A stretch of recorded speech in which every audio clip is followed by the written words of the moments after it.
these comments about Ibrahim, how he's supposedly using the gold reserves to provide his own private security. And let me just say, first of all, that's not true. Second of all, if it was true, let's be honest, wouldn't it be somewhat justified considering the fact that they continue to make attempts on his life? I mean, they just recently made another failed attempt on his life. That's probably why they're upset and why they're now going out of their way to bring it to the attention of the national public, to try and create this narrative, not unlike what we saw happen with Libya and Gaddafi, because Ibrahim has had that type of impact in West Africa when we're talking about not only uplifting Burkina Faso, but then uniting West African countries like Mali and Niger so that they can combat Western imperialism and the NATO allies that try to oppress them. The United States and France are determined to do to Captain Traoré what they did to so many others.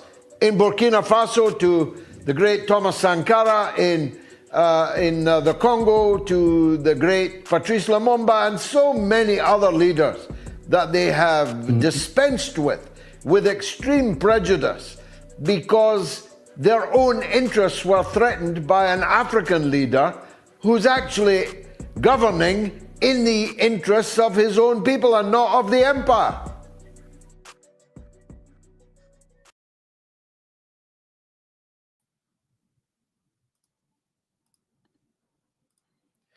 All right. Welcome back to This Week in Africa, a collaborative effort between the Authentic African Platform and the one and only Gloria Ayo, where we break down this week's breaking news and its impact on Pan-Africanism and Africa's independence. Today, we dive into the ongoing discussion around the AES, in particular, Burkina Faso.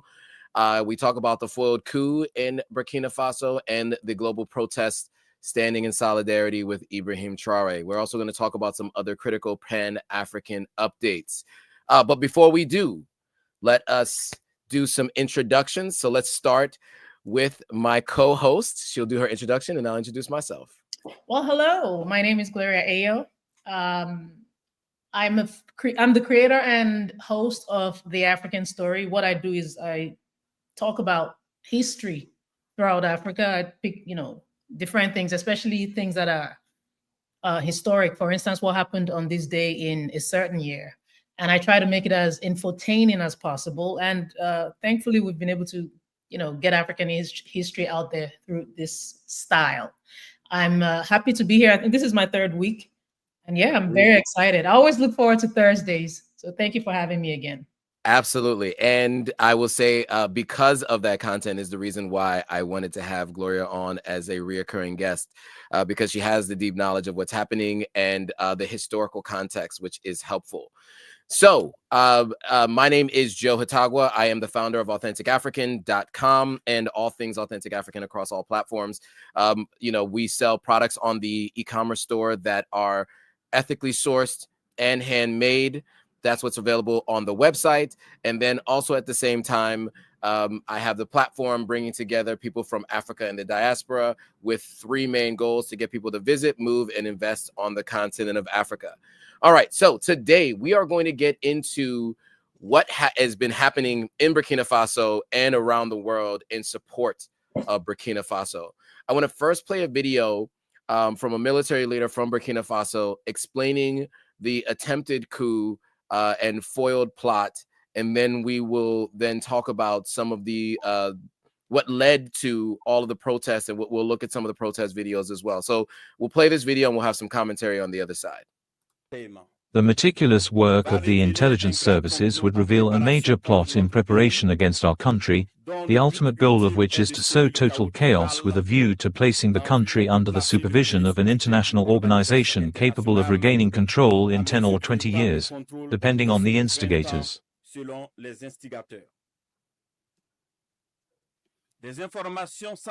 Sensitive information was passed to the terrorists with a view to intensifying attacks against the fighting forces and civilians, with the aim of sparking a revolt against the authorities. Okay, so I wanted to give that context. So, there's been a lot of talks about coup attempts in Burkina Faso. This is one of the few times where they've acknowledged that there was an attempted coup and it was foiled, and that there was information given to a terrorist that attempted to overthrow Ibrahim Traoré. Now, there's a lot of speculation, informed speculation about who was involved in this plot. Many people think it's folks from Western-backed militia sources, etc. But before we won't do any speculation here, but I'd love to get your thoughts at least on the coup, and then we'll definitely talk about the protests that have shortly followed. But what are your thoughts on the coup attempt and this response by the military of Burkina Faso to talk about it publicly? Yes, and it's good they're talking about it, and this highlights the importance of history. Yep. You know, when people say, well, and I get that every now and then. And I see, you know, people who do what I do also get comments like that. Let it go. You're spreading hate. Move on. But what they don't realize, first of all, Africa has the most suppressed history of any continent. Mm-hmm. Africa also has the darkest history of any continent. So yes, we have some great things to share, but there are more urgent things that are still keeping Africa where it is today. So this is why we need to talk about, you know, what has happened in the past, because this is exactly the reason the entire world is standing up for this man. Okay, so when people say move on, let go of the history, this is exactly why. People are more aware. So the military coming forward, you know, they're doing that. It's a proactive thing. Do you know what I mean? You have to get ahead of the threat. You have to get ahead of the attempt, so that they will know the whole world. You have to cry out. And this is why everybody's rallying around Traoré, because they spoke up. You know, we are aware of what was done to Patrice Lumumba, if we're talking history. Thomas Sankara, of the same Burkina Faso. Sylvanus Olympio. We're very aware. We're very much aware. These are not conspiracy theories. These are historical facts. And people are awake now. So yes, I'm very much with the military for speaking up. Absolutely. And I'll add to that, you know, obviously history repeats itself, right? And it's very clear that, you know, what has happened in the past is very likely to happen again if we do not collectively organize and work together to keep it from happening again. And so, you know, yeah, as you mentioned, you know, the military coming out and speaking about this, I think led to these protests. And so I do want to mention that, you know, obviously Burkina Faso's revolutionary leader, Ibrahim Traoré, is galvanizing African unity, a deeply troublesome development for imperialists, according to many people who work on these kinds of things. You know, there's arguments that, you know, this is targeted based on, you know, foreign national intelligence agencies, which have been used previously to do coups in countries where they weren't aligned with the West and where the West was going, right? So you mentioned a few leaders, specifically Thomas Sankara. Some people sometimes mention Gaddafi. You know, obviously, even Kwame Nkrumah, although he was overthrown while on a journey away from Ghana, he was not allowed back into his country of origin ever again until after he passed away, right? And so, you know, the United States always mentions we're not involved in regime change anymore. But what you notice is that not overtly, but likely covertly. And so this may not have been the U.S. It may have been the West. It may have been other members of the West. But it does look like there was definitely some intelligence given to some terrorist individuals. And luckily, the Burkina Faso government and military found out and foiled the coup. Now, once this announcement was made, you started hearing from folks around the continent talking about their support. And then organizations started to follow after that. So what I want to do is quickly play some commentary from Julius Malema, who is a firebrand in South Africa, probably one of the more well-known members of government, who happens to not be the president of the country, but is known for his stance and his approach to, you know, African liberation and the need for Africa to have, you know, all of its minerals owned and land owned by Africans. And so he's unapologetic and definitely stirs up a little bit of trouble, even in his own country. So I am going to, in a moment, as it finishes processing, I'll play the video But in the meantime, you know what makes more sense, actually, since it's taken a while to process? What I'll do is I'll play some other videos from other protests so you can hear directly from folks that were in protest, specifically in the UK. I'll start with that. Let me just give you some context. So African Stream posted a video about people coming out all over the world in support of Burkina Faso and its revolutionary leader, Ibrahim Traoré. So in a video amongst a crowd at Wednesday's rally outside the US Embassy in London, we're going to hear from some of the participants about what motivated them to hit the streets and to, bring out these signs and, express their support for Ibrahim Traoré. So I'll play that, and then we will come back with some other commentary from Julius Malema.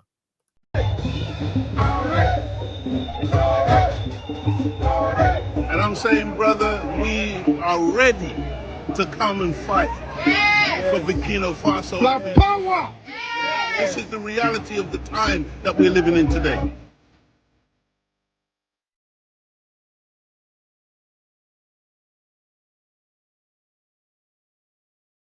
So you look beautiful. Why are you at the US Embassy today? Because Ibrahim Traoré, Captain Ibrahim Traoré, making Africa equivalent great again. Amen.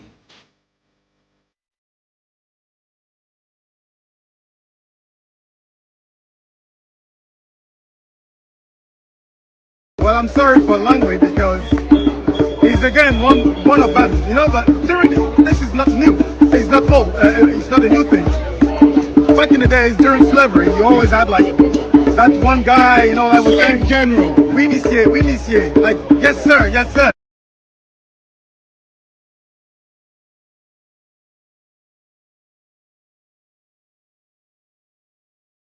He represents the liberation of our people, and of course the Americans and the French and the British and the rest of these Europeans. They are determined to once again try to stymie, try to curtail the movement of the people of God towards our total liberation. So yeah, I mean, and I guess I want to add one point of clarity. I know I mentioned that the attempted coup and the military of Burkina Faso expressing that was one of the reasons for the protest. Also, the statements by Langley, as expressed in this video, who is a senior military official for the United States government, and happens to be a black face on this problem, I think is partly why there was also some outrage by folks, because it looks like they're using him to be the face of this, so that it doesn't, so they can attempt to look like they're not as involved, right? If you have a black face on it and dealing with a quote unquote black problem, I think it always allows people to feel like they can be shielded from any culpability. But yeah, love to get your thoughts on the protest that we just saw there in the UK and what kind of led to these protests. Yeah, what a time to be African. I don't think I have ever been prouder to be African. General Langley thought it was just another day on the job. Mm-hmm. He had no clue that Africans had enough of Western interference, especially when it has to do with African affairs, right? The situation got worse, or it's been intensified now that Burkina Faso has signed a new industrial mining license, or given away an industrial mining license to a Russian company. Mm-hmm. So this is emphasizing that Burkina Faso has no interest in Western alliances. And I'm okay with, the nationalization of foreign-owned industrial mines across Africa, because it's time for Africans to eat from the good of the land, because we own it. We own everything, right? And thankfully, as we can see in the videos, there's a growing sentiment across African nations to assert greater control over their own resources and reduce this dependency on France, on America, on the UK. The public support for Traoré shows that all Black people, regardless of whether they're African American, they're Jamaican, they want sovereignty for Africa. It's about self-determination. And African countries who I'm hoping are watching this example, this is what happens when you do what you're supposed to do for your people. Mm-hmm. You know, African countries really have to reevaluate their relationships with foreign power. I want to add, though, that a lot of major news outlets are staying away from this story. I don't know if you noticed it. I did, yes. It's not accidental. Mm-hmm. The selective coverage is a form of opposition.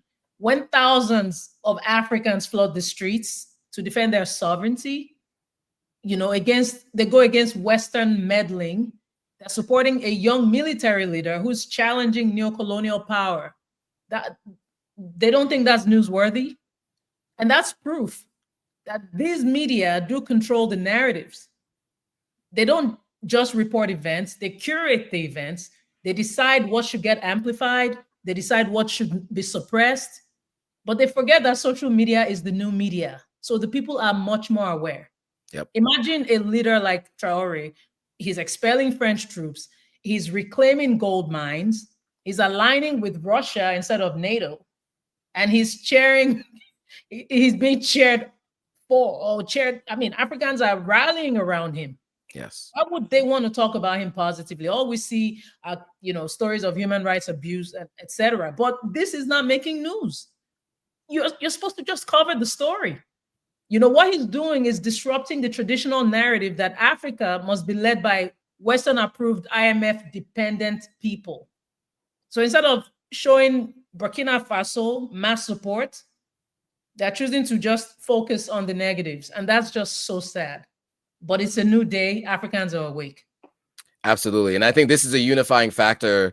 You know, we've been talking about, you know, obviously the platform Authentic African is about unifying folks that have African descent, however you came to wherever you are, right? Through, you know, this transatlantic slave trade, through under your own volition, your, you know, foundational Black American, whatever it might look like. And then Africans on the continent. And I think we've always been operating in silos. And this seems to be one of those topics that are now bringing folks together. So on that, before we get into the Malema discussion, because I do want to give time to hear his points that he made, I do want to show some other video, because to your point, you mentioned that the news outlets are not reporting this, but you guys have to see the sheer size of some of these protests. So I want to show you what it looked like in France, Burkina Faso, and then some of the protests in the United States. If there was protests around anything else, it would be covered by all the major news outlets. And you find that it's not happening here. So we're going to start with France. We're going to then go to the US, and then we're going to go to the Burkina Faso protests. We'll give a little bit more commentary before we move into the Malema discussion.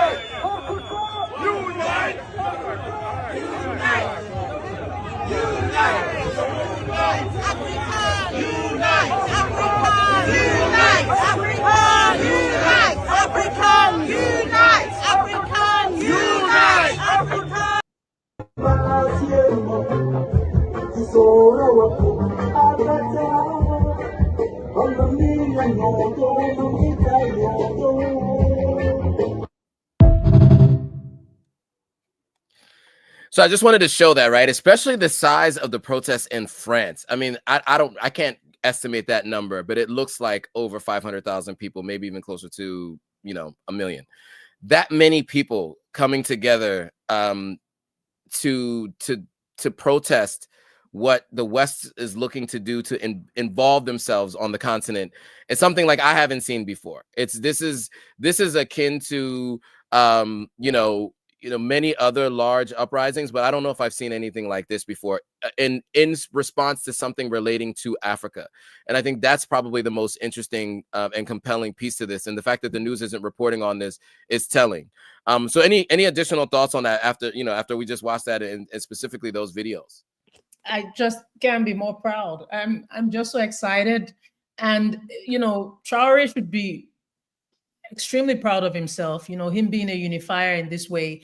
We've had, you know, it's been so unfortunate how our race has been the most fragmented.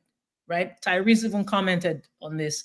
And just to have somebody unify Black people throughout the world is it's such a great time to be alive. Like, this is what we read about in books, and to just be able to witness this. And it's for us by us protecting our own. It's a great time. I'm so proud. Yeah, and on that note, we'll go back to Africa. So I mentioned the firebrand that is Julius Malema, who unfortunately was defeated in the last presidential election in South Africa. And the government that won decided to form a coalition with the Democratic Alliance, which is, so the EFF, which is Nelson Mandela's party, is now under new leadership. And of course, they decided to align with the Democratic Alliance, which is not Julius Malema, which I think was a mistake. I think you meant the ANC. The ANC. What did I say? EFF? Yeah. Yes, the ANC. Yeah. They aligned with the DA, the Democratic Alliance, which is the majority Caucasian group in South Africa, who have very different views of what should be happening in South Africa. And so I appreciate that, you know, Julius Malema is still fighting for South Africans. So I wanted to play a little bit of a video from him and his support for Ibrahim Traoré.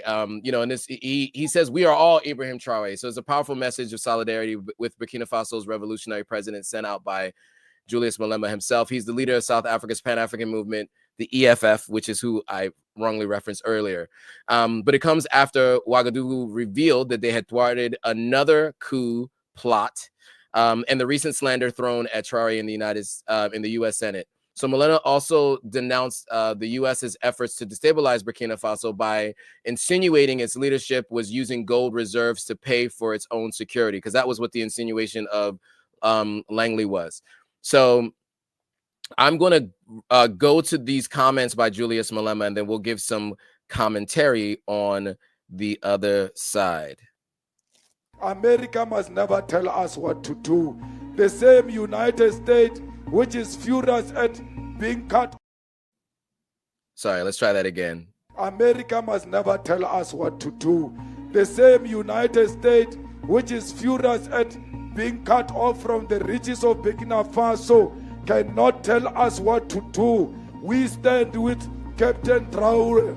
We stand with Traoré because we know that Traoré stands for the unity of Africa. We are Traoré, and Traoré is all of us. If they kill Traoré, you must know they would have created another wound in the continent of Africa. We must defend him the same way we defend the unity of Africa. We must defend China for defying the USA and telling the USA to go to hell because they don't understand how the tariffs works. Donald Trump is an enemy of himself and all of us. And he must know the EFF is not scared of him. The EFF is not scared of Israel. The EFF is not scared of Morocco. The EFF is not scared of the imperialist forces. The EFF will stand on the side of the people of DRC, the people of Sudan, and the people of Sahrawi. Very fiery. You know, you may not agree with everything that Julius Malema says, but just the general sentiment. What are your thoughts there on what he was saying there in terms of Africa unity and we are all Ibrahim Traoré? Yeah, Malema has always been an advocate of unity. You know, even with some of these sad cases of xenophobia, he's always still been about African unity and just showing love, you know, to one another. And for him to back what he says, especially in a moment like this, to come out, you know, that speaks volumes. Malema has a very strong voice, and for him to be heard, you know, emphasizing the importance of standing behind Traoré it just says that he puts his money where his mouth is. Or how do you say it? You put money where your mouth is. Yep, that's it. Yeah. So I'm very excited that, you know, he spoke. I expected him to speak. I know he would anyway. So yeah, great job, Malema. And he's not about that Western, you know, suppression. He's never, especially because he's been in the news lately, you know, with the Elon and Donald Trump accusations, of racism towards whites in South Africa, and he's been very vocal. They've trolled him. He's trolled harder. So yeah, it's very nice hearing his voice again. Absolutely. And look, I'm an advocate for African independence. So I would love to see that we are able to broker deals with ourselves on the continent and not have to choose the West over the East, but choose Africa. But it does show a diversification and better management of resources, the way that Burkina Faso is moving. And so I think Burkina Faso has made the deal, as you mentioned, with Russia. Malema in this video mentions China and protecting China. I think our goal for Africa should be Africa. But I think anytime Africans take their take destiny into their own hands and are operating against colonial powers and suppression, sometimes that might mean making friends of folks that are not necessarily the most exciting to have as partners, right? I mean, I just do want to mention that, just so we don't get hit with this is Russian propaganda. I just want to be very clear that happens a lot when you start talking about these topics and these subjects. And so we want to be very clear that we're happy to see Africa supporting Africans, and sometimes that means that they do deals with folks that may seem like they might be the enemies of the enemies are our friends. That's kind of how they're looking at it, right? And so that might not be the way we view things. So if we're playing videos from folks who are speaking about alignment with Eastern back folks, I just want you to know that we may not agree with that element, but we agree with African unity and African independence. So just wanted to put that out there. So now I do want to, any final thoughts on the attempted coup and the protest and unity for Ibrahim Traoré? Let's keep it going. We're not relenting, even when it seems as if everything is quiet. Let's just keep being a unified front. And I do want to say to Traoré, you're enjoying so much goodwill right now. Please just keep making us proud. Don't let the people of Africa down. Keep going. The entire world is behind you. I love to see it. Absolutely. And let me add that there was a message that Ibrahim Traoré put out to express his gratitude. And he actually said, I would like to express my gratitude to all peace-loving, freedom-loving patriots and Pan-Africanists who rallied around the world on Wednesday, April 30th, 2025, to support our commitment and our vision for a new Burkina Faso and a new Africa, free from imperialism and neocolonialism.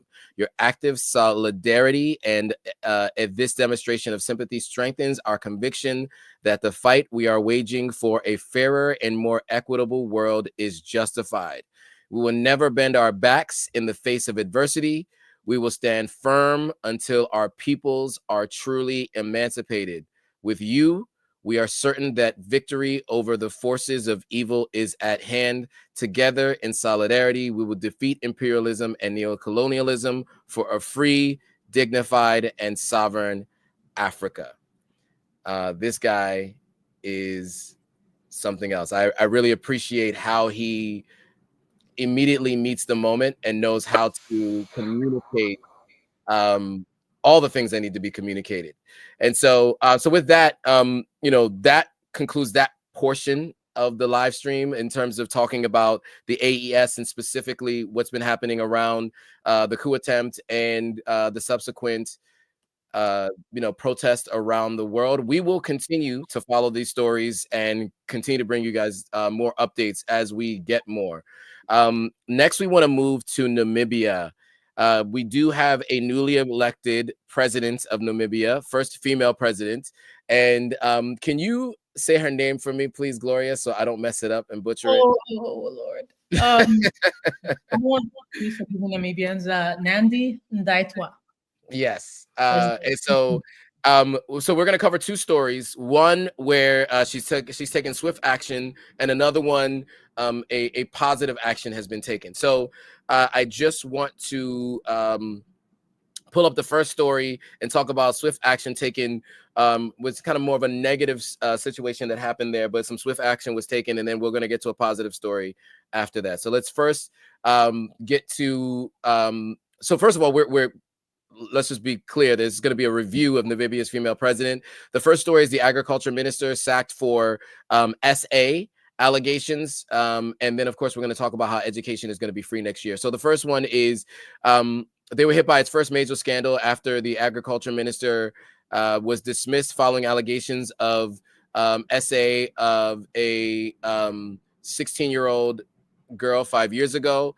He was arrested and denied bail after allegedly attempting to bribe the victim. He faces multiple charges, including SA, kidnapping, and obstruction of justice. The case has sparked political backlash and raised concern over gender violence, which, with over 4,800 cases reported last year, it tests the leadership of the new president just weeks into her term. But let's watch this video, hear the story, and give some commentary on the other side. Namibia's newly elected government has been rocked by its first major political scandal.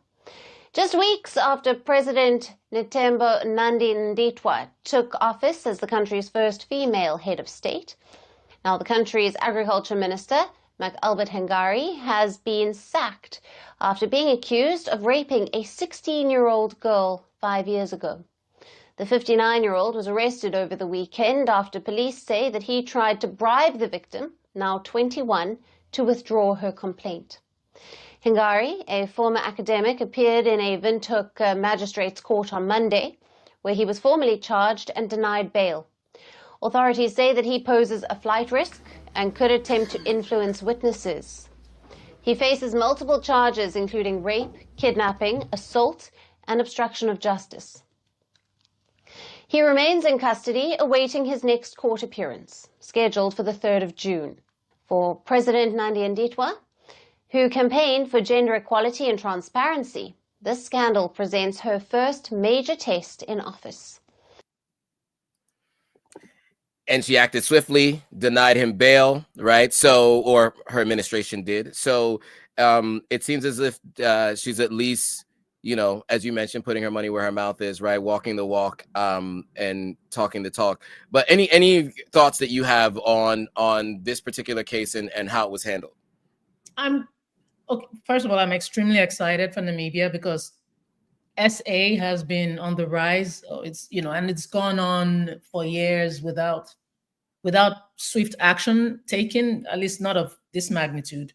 So to see a female president making history in more ways than one, you know, it's not just about, you know, being a female president. She's only one of two on the continent right now, but just to be able to take action. You know, she said she would do these things and she's doing them. You know, this is just so great. This is justice for victims. And I am saddened by the fact that this man, and of course, you know, is innocent until they prove otherwise. But it's just sad because, I want to digress real quick. So the Namibian Red Line, I have talked about it on my platform. The Namibian Red Line, the fence that was established or introduced in 1897 by the German colonizers, is still in Namibia. And this fence has divided the North from the South. You know, northern farmers have been marginalized as a result. They said it was to protect the cattle, but it ended up becoming, working to the disadvantage of the farmers on the northern side of the fence. So that line has divided Namibia. And this minister actually came out recently. I even celebrated him on my stories. He came out recently to announce that the fence, you know, they're going to work towards removing the fence. And a lot of Namibians rejoiced.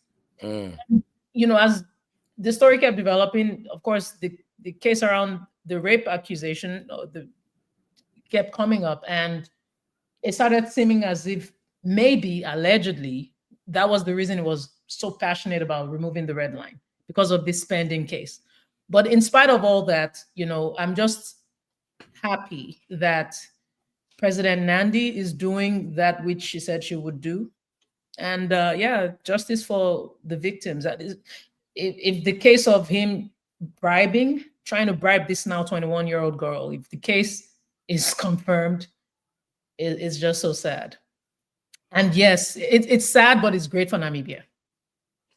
Absolutely. I mean, I think, you know, I think when you hold somebody at this level to account, I think it shows that you are thinking about this seriously and you're planning to take action, right? I think a lot of times there's a lot of lip service given to these kinds of things. Like, there's so many campaigns around protecting young girls on the continent, but there are so few people willing to actually take action when something like this happens. So him being arrested swiftly without bail, even though this case has been ongoing, this should have happened long ago, but it seems as though they're actually willing to move on it now. And so I think this is important. And this is literally living up to, what she preached in her process of running for president. So with that, I want to move to the next story. And this is another more positive story. Just making history in Namibia, she actually announced free higher education for all starting in 2026. So no tuition, no registration fees, even technical training is covered. So while students in the US are reportedly drowning in $1.6 trillion of debt, Namibia, led by the spirit of youth activism, is choosing a different future. So this victory didn't come overnight. It's thanks to tireless student movements like the NANSO, Namibia National Students Organization, founded in 1984, in the fight against apartheid and colonial domination of education. Namibia now joins countries like Cuba, Morocco, and Brazil in providing that free education is possible and that decolonizing education is real. Living struggle. Now, I will mention that Libya also had free education at one point in time under Gaddafi, but he was killed. So they no longer have that, but that was something that they did have for Libyans all over the world. I don't know how many people are aware of that, but I became aware of that living on the continent. So I just thought I'd throw that out there as one of the countries that was in this list of countries that are offering free education for those post-secondary education. All right, so with that, we're going to get into this video and then we'll have some more commentary on the other side. Pleased to announce that from the next academic year, commencing 2026, tertiary education will become 100% subsidized by the government. Free education for all. Not in France, the UK, or the US, but in Namibia starting 2026. No more tuition fees or registration fees, and even vocational training centers are included. Secondary education in the country is already free. 2 of Namibia's 7 universities are state-run. The new policy is an achievement of the youth and the students of the country. Student organizations like the NANSO have long fought for affordable higher education. In 2017, things boiled over. Students threatened to shut down the government's student loan agency over late disbursement of tuition fees amid high inflation and unemployment.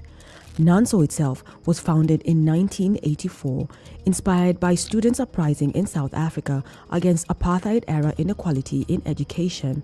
The organization was anti-imperial to its core. It fought against foreign control and colonialism in Namibia's education. Now, Namibia follows in the steps of countries like Cuba, Brazil, and Morocco that also offer some form of free higher education. Meanwhile, student loans have reached $1.6 trillion in the US.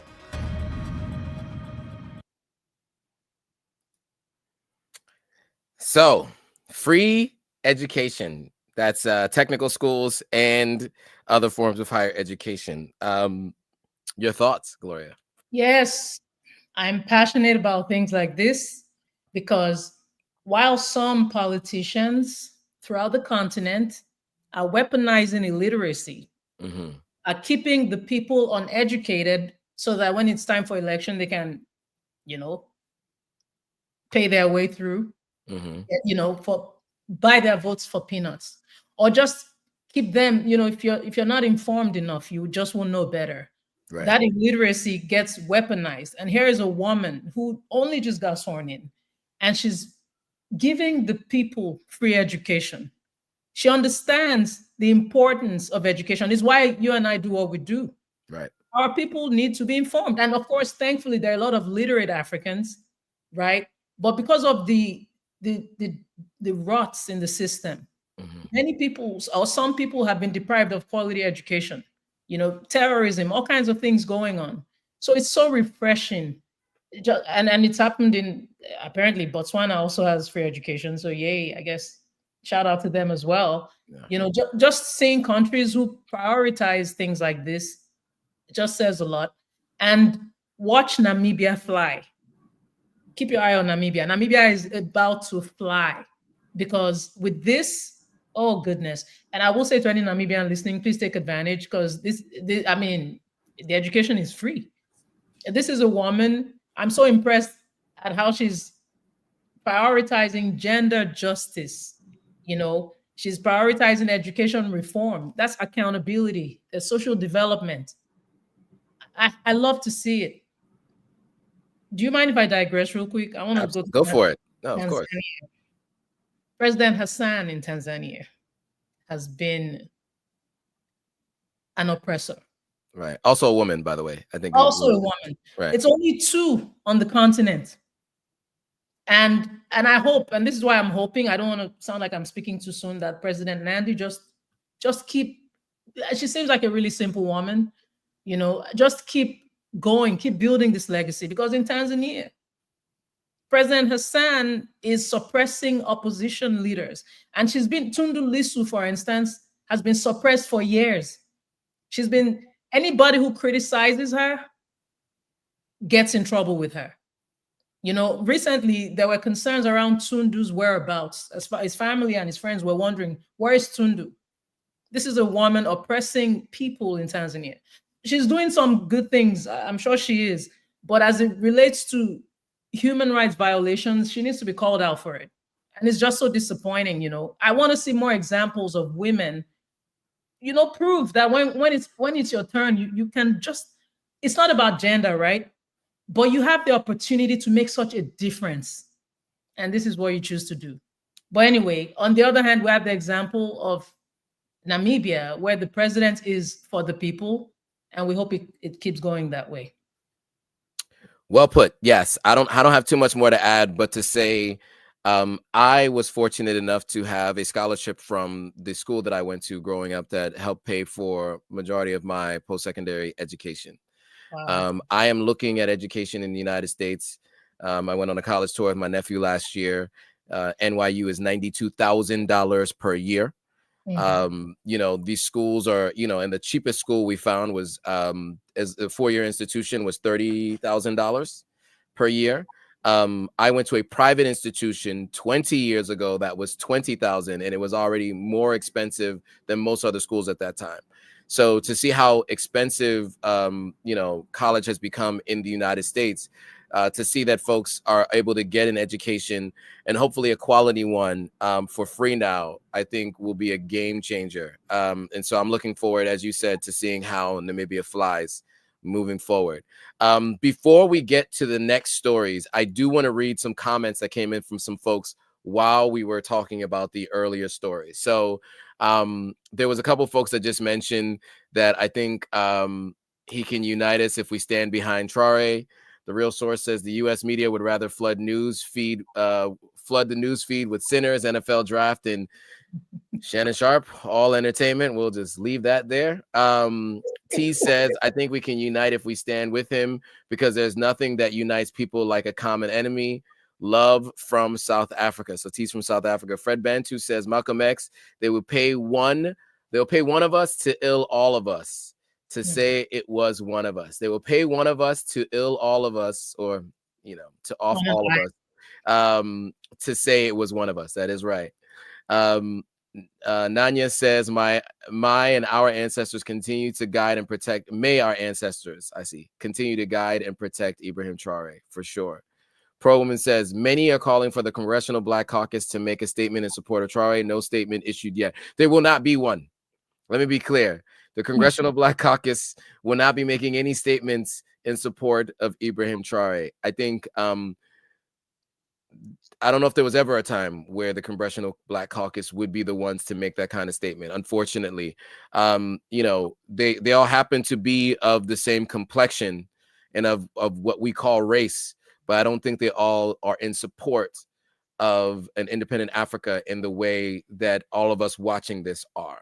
So I wouldn't hold my breath for a Congressional Black Caucus statement.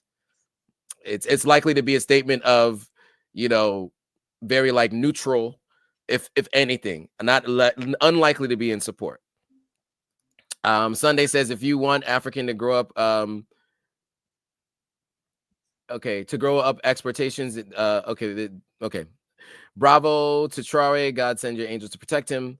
And Jada Faith says, can we talk about Cote d'Ivoire, Cote d'Ivoire's role in all of this? So there has been some talk about the neighboring countries of the AES and their opposition to the AES, and they're cozying up to leaders in the West and potentially being involved in potential coups or supporting coups in the AES. I don't know if you have any commentary you want to give quickly before we move on, but it's something that I have seen. I'm not as well versed in this, but I do know that there's a lot of talk about it. So if you have any thoughts here you want to add, please. Yeah, especially because the video of Michael Langley meeting with having a meeting in Cote d'Ivoire resurfaced. Right. Like, oh, and, you know, it's about the partnership that is so important to America. Yep. So that makes Cote d'Ivoire look funny, you know, like they tend to, you know, there's some historic situation there, but they're all allegations. But there are some things that are coming up, and we'll just keep our eye on that. Fair. I think it's hard for us to speak on anything that we can't corroborate. We can't independently verify these things. So there are a lot of videos floating around the internet. People speculate. And so we'll do our best not to speak on speculation. We'll try to speak on just what is fact and what's been independently corroborated and reported on by people that we trust and we go to for the news or our own personal experiences, having spent time there. Anything you want to add? Yeah, I just wanted to add, I think that there's also another reason people are also suspicious is because the president who was ousted by Traoré is being hosted in Cote d'Ivoire. Okay, well, there you go. There you go. So that leads to a lot of suspicion. Now, coming back to the U.S. government's role on the continent, Marco Rubio, the Secretary of State, former candidate for the presidency from the Republican Party, brokered a peace deal for minerals in the DRC. So if you guys might remember, there had been some conversation about the president of DRC proposing to do a peace and weapons exchange for rare earth minerals with the United States. So there had been talks. Now there looks to be a actual deal in place. So it's progressed now. So he's brokered this peace pledge as of the 25th of this month, so a few days ago, or 25th of last month, excuse me, aiming to quote unquote end Eastern Congo's conflict. So the terms is cease support to armed groups like Rwanda-backed M23, respect borders, and draft a full deal by what is May 2nd. So if this is May 1st, so draft a deal by May 2nd. So the question is this is a hidden agenda? Because the deal promises the U.S. access to cobalt and copper, obviously critical for tech and electric vehicles and hydropower projects, while China's influence seems to be waning a bit. So there's a lot of skepticism. Past ceasefires failed. Fighting continued during signings of peace deals, and even just recently during this peace deal, there was continued violence. And so activists warn of mining sector abuses. Rubio's quote is, "Peace equals the U.S. investment opportunities." So we are going to watch a video and give some commentary on the other side. Comments about. Sorry, that is not the video. One moment. Let's get that video going. Secretary of State Marco Rubio on Friday oversaw the signing by Congo and Rwanda of a pledge to work toward a peace deal that would ease U.S. access to critical minerals in resource-rich eastern Congo, bringing U.S. influence to bear in a minerals trade that has helped fuel conflict that has killed millions for 3 decades. Rubio's participation in the Washington ceremony with his Central African counterparts is an early step in what the Trump administration says is a rebuilding of U.S. foreign policy to focus on transactions of direct financial or strategic benefit to the United States. Don't forget, follow. All right, so I'll reserve my thoughts. What are your thoughts on this deal in the DRC? What is the U.S. doing in the DRC? Didn't Trump say, I don't know what that is, of the DRC? You don't know what that is, yet you're somehow involved. Why do you have to be the peacemaker? Don't we have enough people in Africa? I mean, I know Ramaphosa and some, other people have tried to step in, but my goodness, it had to take America coming to get these guys together. What really is going on? We appreciate, you wanting everything to be peaceful, but we're very more interested in the motivations behind this diplomatic effort. We're talking timing. This is coinciding with increased global competition for resources, for African resources. So clearly this is very strategic yet again. And it's just, I think the optics are funny.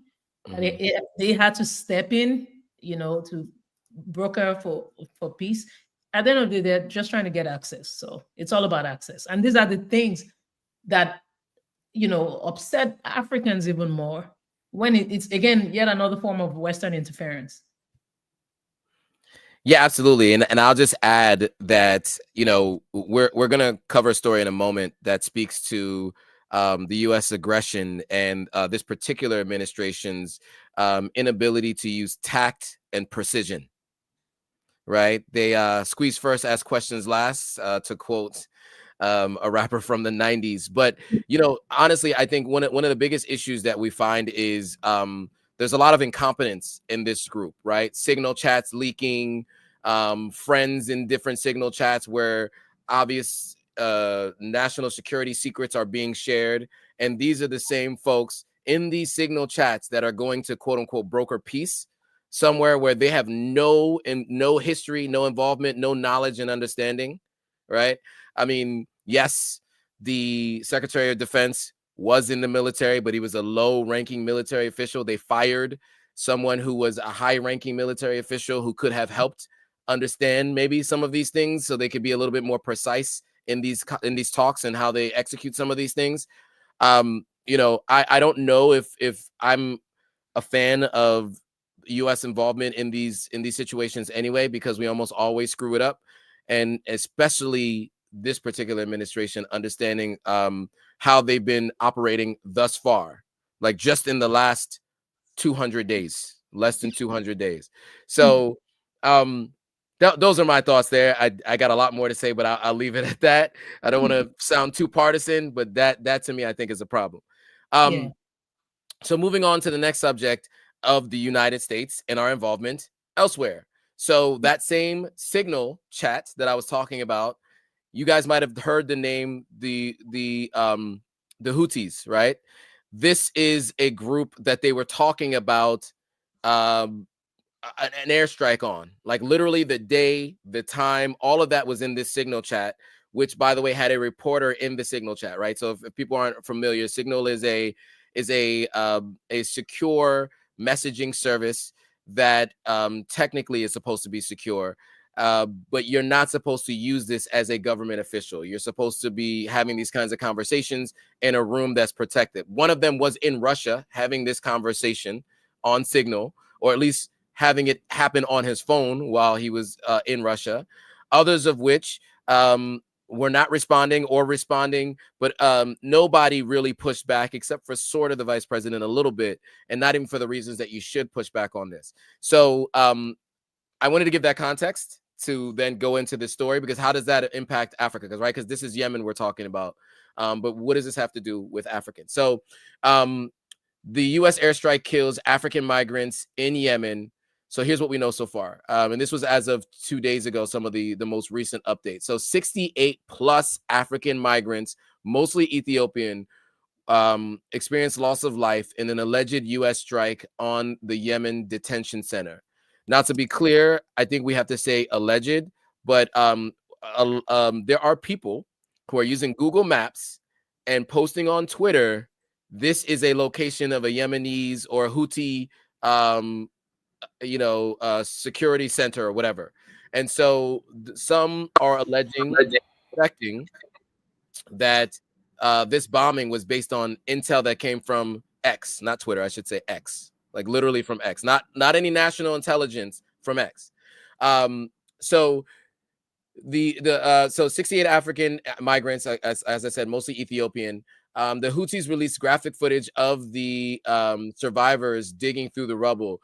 The U.S. response is saying that they're aware of the claims, but won't confirm details due to quote unquote operational security. Now we have operational security. We didn't have it in the signal chats, but we have it now. So part of the Operation Rough Rider, 800 plus U.S. strikes since March targeting the Houthis. So this is first of all, Operation Rough Rider is a crazy name, but nonetheless, that's the name of the operation. The same facility was bombed by Saudi coalition in 2022. Migrants were en route to Saudi Arabia for work. And so these were folks that were en route to Saudi Arabia for work. It was a detention center holding folks that were, I guess, illegally in Yemen, right? So in the same way that people come to the United States to seek asylum, these are people who were held in a detention center because they were looking for work. We're not talking about necessarily people who were charged with being criminals necessarily. We're talking about folks who were going through not going through the proper means to become citizens in another country, and they went through Yemen to do that. So the UN is saying they demand investigation under international law. Activists, of course, are saying that, you know, it's another U.S. bombing that, without any rhyme or reason or without any real seriousness. So I will play a video and we'll have some more commentary on the other side. I know I gave a lot of commentary there, but we'll have some commentary on the other side. Yemen's Houthi rebels have alleged that a U.S. airstrike has hit a prison in Yemen, killing at least 68 people there. This prison was housing African migrants, and Ethiopians and others from East Africa long have used Yemen as a route to get into Saudi Arabia for work. Now, as of right now, the United States hasn't acknowledged carrying out this strike, but it has said that it's carried out more than 800 strikes on Yemen since it began its campaign targeting the Houthi rebels there back on March 15th. Activists already have warned that this intense airstrike campaign was killing civilians, but the U.S. government hasn't acknowledged that, and this attack today is going to draw even more attention to those claims.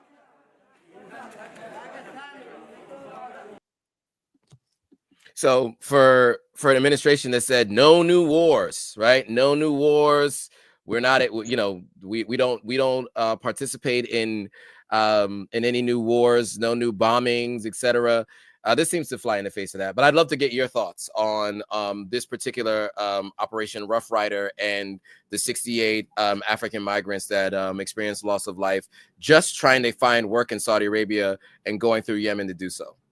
Yeah, there should be more international concern around this, because we're seeing the vulnerabilities of African migrants in conflict zones on display, right? Mm-hmm. These are people who have very little control over the conduct of military operations.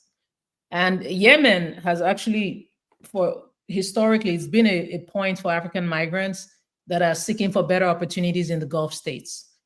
So imagine the tedious journeys they have to go through, the exploitation, the detention upon arrival, and the conflict in Yemen involves various factions and a lot of foreign interventions. So these migrants get caught in the middle, all because they want a better life. And this is why I don't judge people. Some people are economic refugees. And when people have issues with immigration, my question to them is, what led to this moment to begin with? Right? What's going on the continent? Yeah, many African countries are free, but are they really free? That's why you have people, it's like, this is what's going on. They're migrating out of the continent in seeking for hope, because for them, they might as well die. Even if it takes dying, they're willing to make that sacrifice because They feel they're not alive anyway where they live. And it's Mhm. just so sad. These are migrants that are young, they're hopeful, they're desperate, right? And they're not leaving their homes because they want to. They're leaving because home has failed them.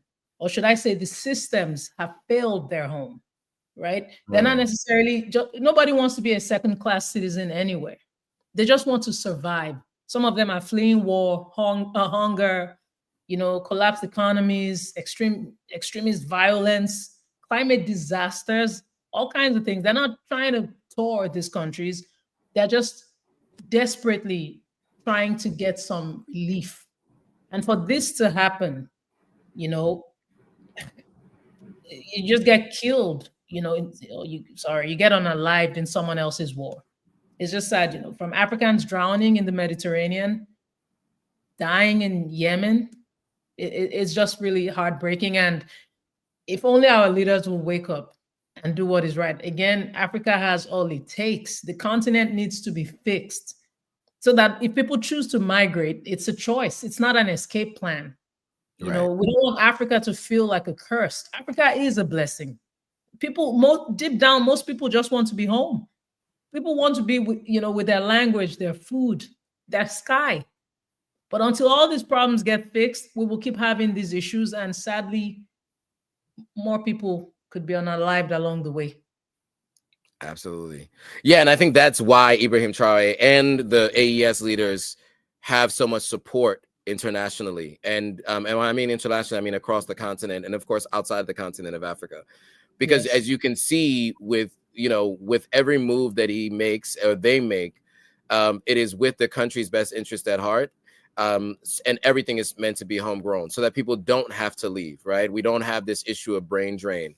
And so, I think it's important that we started this conversation with Ibrahim Traoré, and you see the second and third order effects of people wanting to leave their country and bad governance for so long, right? So that's why there's so much support for these three folks.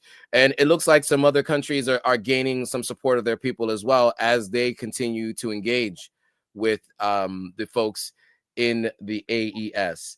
I know that we are basically at time, but I did want to run through a couple of high-level stories from around the continent that you guys can do some more research on if you'd like to. We didn't have a ton of time to go through each one of these individually, but we can talk about them from a high level, and then you guys give your thoughts. So the first is the DRC and Kabila's presidential immunity lifted. Does that mean accountability is coming? Can you give a little bit of context to that story and what is happening there in the DRC?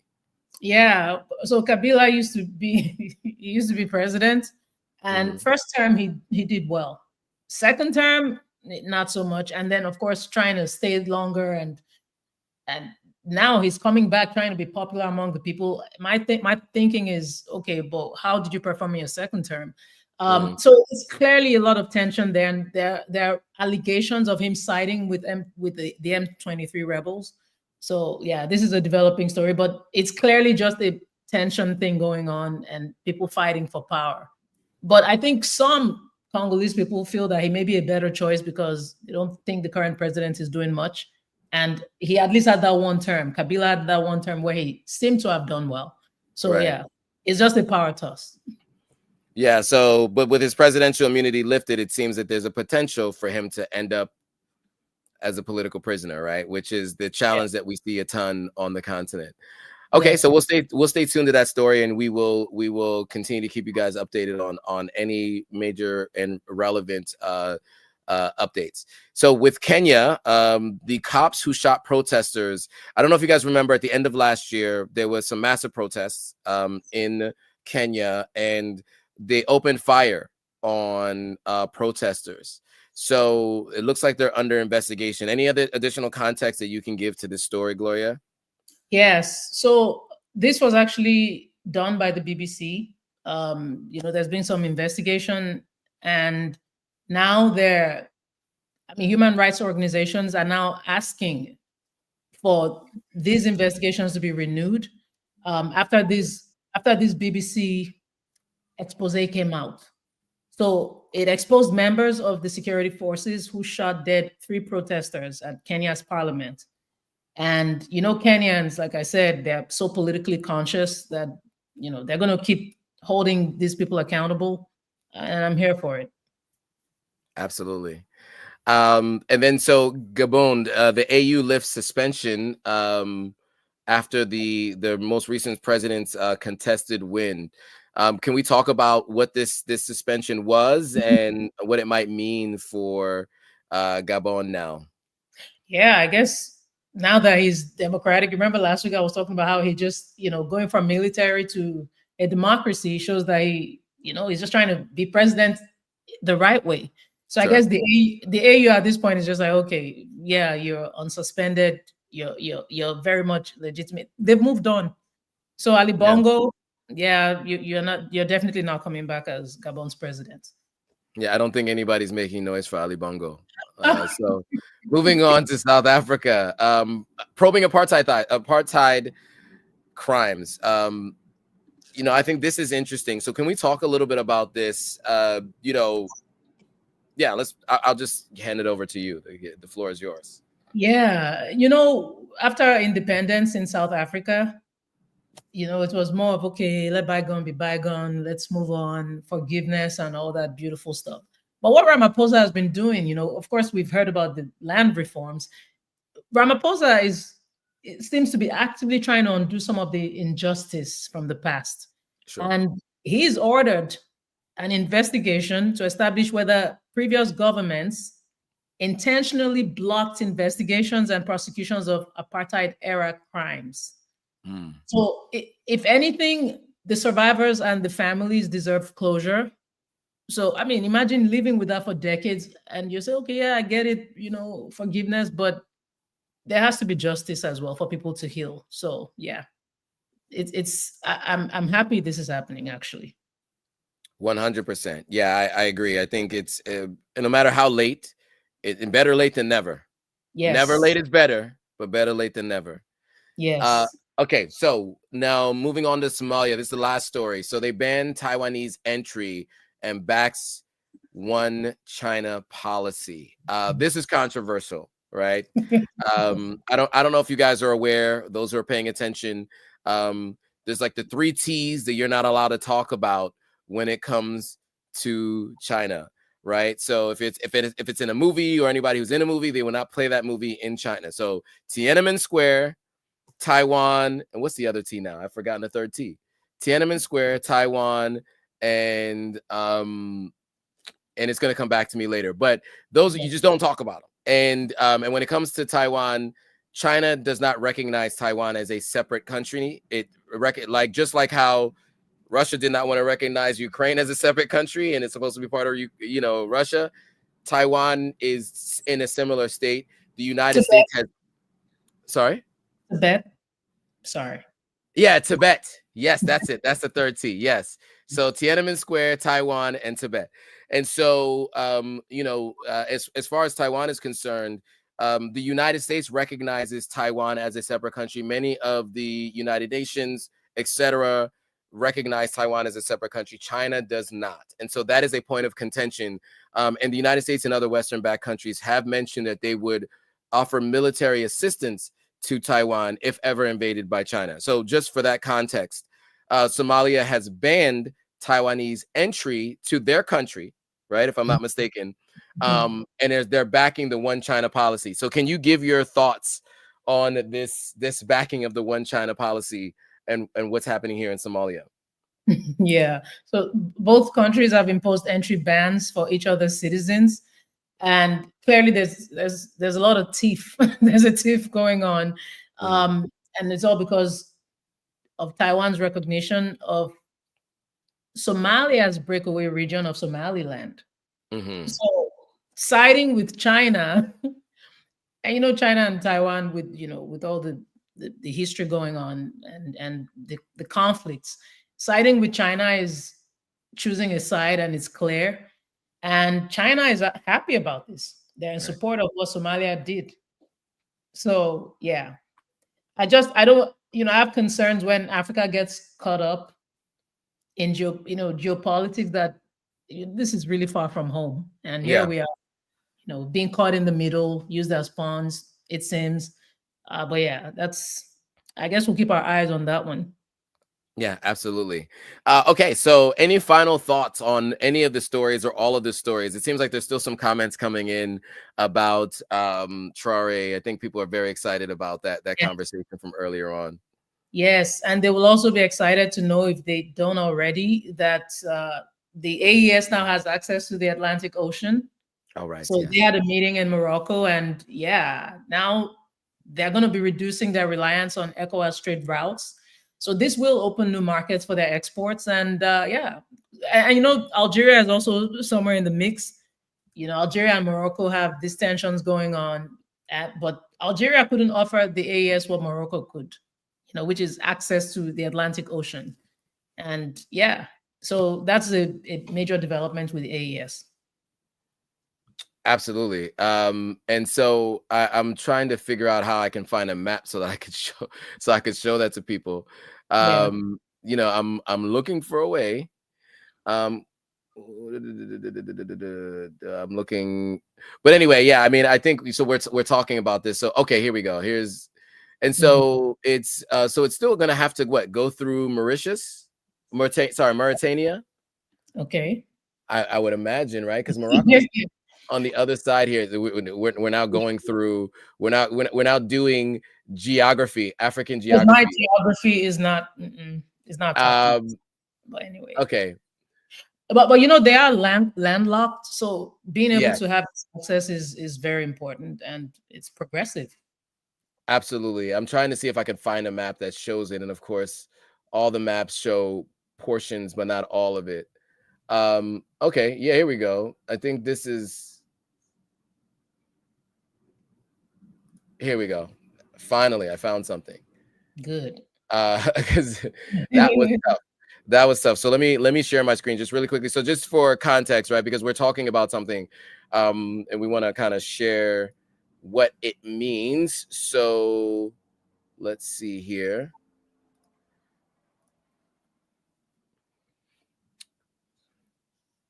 So here is the AES, right? These are the three countries, Burkina Faso, Mali, and Niger.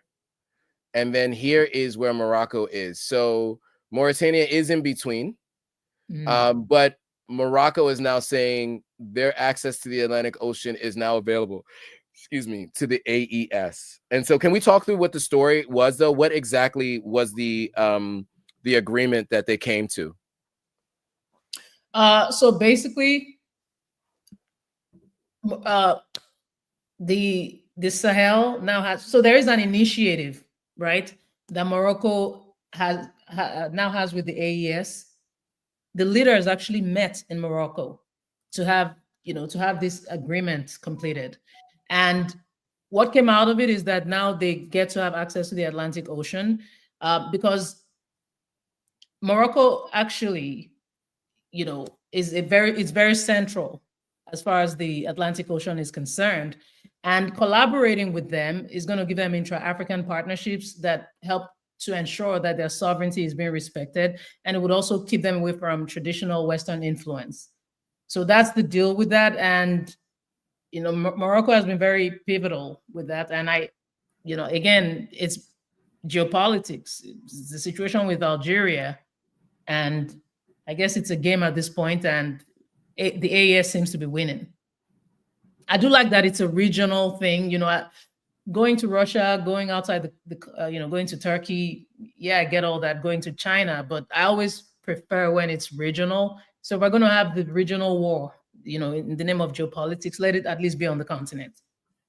There it is. The best win. There it is. All right. So with that, I want to say thank you all for watching. We're a little bit over time, so thanks for being patient. Those of you who stayed on to the end, I will mention today is my birthday. I turned 41. I was going to close with that. So yes, and so I still go live on birthdays, because we wanted to bring this information to you guys. I think this is really important. Well, and then thank you, of course, for the birthday wishes. But yeah, so thank you guys all for joining and watching this long. If you stayed on to the end, we will be back next Thursday for This Week in Africa. I plan to be back next Monday for Pan-African Perspectives. So stay tuned for that. I will be coming back with a story, which I don't know what it's going to be yet, but stay tuned. I will not be in these United States. I will be in West Africa, and I'll tell you where I am when I get there. So stay tuned for next Monday's live stream, and then stay tuned again for next Thursday's This Week in Africa live stream as well, where we bring you next week's stories. With that, thank you, Gloria, again for doing this. Thank you, And thank Joe. you guys all for watching. Make sure you like, comment, subscribe, follow us on all platforms. Remember to do that. So go follow the Gloria AO on all of her platforms, and then follow Authentic African on all of our platforms. So with that, thanks for watching. See you guys all next week. Bye. Bye, guys.